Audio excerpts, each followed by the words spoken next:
Hi, Pat Glegger, and I'm here to talk about the rhinoceros hornbill.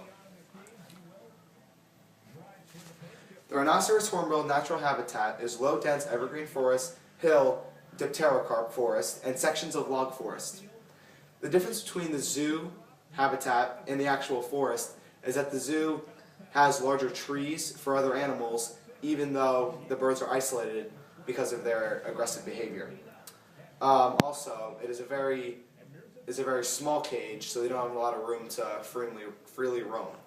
A good idea that the zoo can do to improve this is create individual buildings for these birds, because they're big and aggressive and they have a very large wingspan.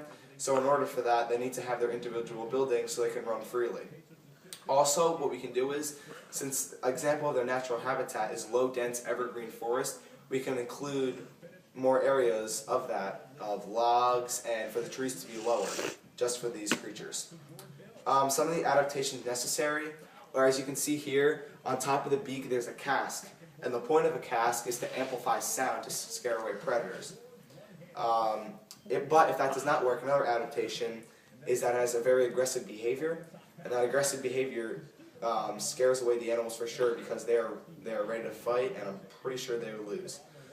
Some of the health issues is that there have been a couple cases of these birds getting sick over poisonous fruits, and what the zoo does is they make sure that the fruits are good, and also there's deforestation killing these creatures, so of course the zoo protects them. An example of the food chain is right here. And as you can see in the food chain, they're an example of a hawk right there, and the hawk is the rhinoceros hornbill in this case, because they're at the top of the food chain, even though their diet only consists of nuts, fruits, and berries. They're up there because of their aggressive behavior. And as you can see in the bottom would be the leaves and the shrubs.